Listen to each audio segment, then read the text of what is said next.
पड़ोसी देशों पर एक साथ कई बड़े हमले कर दिए। दुबई और दोहा में कई धमाकों की आवाजें सुनाई दी और जिन्हें ईरानी मिसाइल अटैक बताया गया। इसी के साथ ओमान के समुद्री इलाके में भी एक जहाज पर हमला हुआ, जहां फुजेरा के पास एक ऑयल टैंकर पर प्रोजेक्टाइल देखिए किस तरीके से वहां पर लगा हुआ था, उसमें तस्वीरें यहां पर कैद हुई हैं। इन हमलों के बाद पूरे गल्फ रीजन में हड़कंप मच गया और एहतियात के तौर पर खाड़ी देशों का एयर स्पेस अस्थायी रूप से बंद कर दिया गया है। हालात तनावपूर्ण बने हुए हैं, आप तस्वीरों के जरिए भी यहां पर देखिए।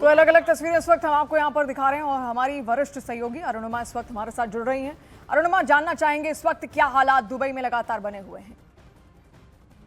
देखिए, आज सुबह की शुरुआत हुई है, हमारे फोन्स पे मल्टीपल अलर्ट्स आए दुबई अथॉरिटीज की तरफ से और साथ ही साथ अबू धाबी में ही एक घटना हुई है। अभी अभी अबू धाबी अथॉरिटीज ने कंफर्म किया है, उनका कॉन्फर्मेशन आया है कि वहां बनियास इलाके में एक इंटरसेप्शन हुआ है। बैलिस्टिक मिसाइल को एयर डिफेंस सिस्टम ने वहां इंटरसेप्ट किया है और उसके डेब्रीज के गिरने से ऐसा लगता है एक पाकिस्तानी नागरिक की मौत हो गई है। तो अबू धाबी में भी ये घटना हुई है सुबह सुबह। साथ ही जैसा हम अपने दर्शकों को बता रहे थे, ओमान के पानी में 23 नॉटिकल माइल फुजैरा के इलाके से दूर, लेकिन ओमान के टेरिटोरियल वाटर्स में यूके के मैरिटाइम अथॉरिटीज ने कंफर्म किया है कि एक टैंकर को हिट किया गया है। वो इस वक्त उसे अननोन प्रोजेक्टाइल कह रहे हैं, तो वो डिफाइन नहीं कर रहे हैं कि वो ड्रोन था या वो मिसाइल था। बट फुजैरा आप देख रहे हैं, पिछले 2-3 दिनों से फुजैरा पे लगातार ईरानी ड्रोन्स हमला कर रहे हैं, उसको टारगेट बनाया जा रहा है। Fujairah, Abu Dhabi, Dubai, Iran का एस्केलेशन इन जगहों पर लगातार बढ़ रहा है, लेकिन एयर डिफेंस सिस्टम भी यहाँ बहुत ही मुस्तैदी से काम कर रहा है।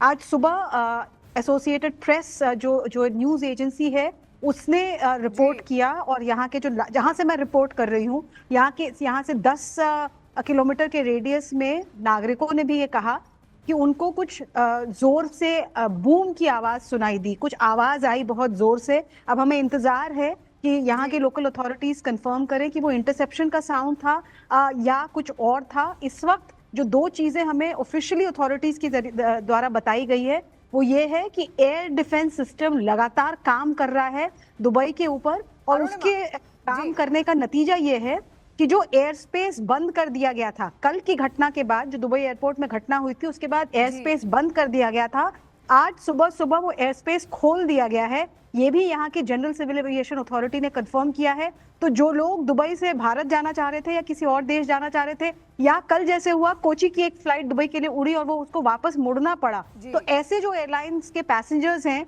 उनके लिए एडवाइस है कि वो अपने एयरलाइन ऑपरेटर से संपर्क करें।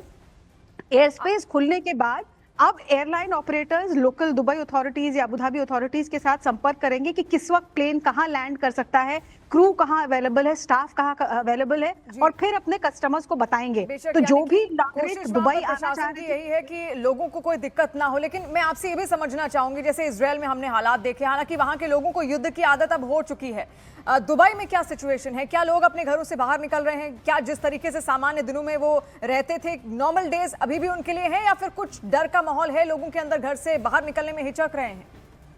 देखिए, सुबह 6:30-7 बजे के करीब हमारे पास पहला अलर्ट आया था, जिसको पब्लिक सेफ्टी अलर्ट कहा जाता है, और उस वक्त एडवाइजरी थी कि सारे लोग अपने घरों पर रहे। और वो अलर्ट रिपीट हुआ, 3 बार वो अलर्ट हमारे पास आया और उसके कुछ देर बाद एक ऑल क्लियर मैसेज भी आया जिसमें ये बताया गया कि अब आप अपने काम पर लौट सकते हैं। तो जब वो ऑल क्लियर मैसेज आ गया तो दुबई की सड़कों पे ट्रैफिक फिर एक बार दौड़ती हुई नजर आ रही है। एक चीज मैं आपको बताऊं कि अब ईद की छुट्टियां बिल्कुल सर पर है। 19 तारीख से ईद की छुट्टियां डिक्लेयर की गई हैं, स्कूलों में छुट्टियां हैं। तो ये सारे फैक्टर्स हैं जिसकी वजह से इस वक्त दुबई के बहुत सारे नागरिक या तो वेकेशन पर हैं या वर्क फ्रॉम होम कर रहे हैं, लेकिन उन सबको ये उम्मीद है कि एक बार ईद की छुट्टियां खत्म हो तो फुल फ्लेजेड वो अपने काम पर लौट पाएंगे। लेकिन यहाँ ये भी बताऊं कि जो सिचुएशन है, हर रोज जो एस्केलेशन का एक नया दौर ईरान की तरफ से शुरू किया जा रहा है, इसको लेकर भी यहाँ के अथॉरिटीज लगातार एक्शन ले रहे हैं।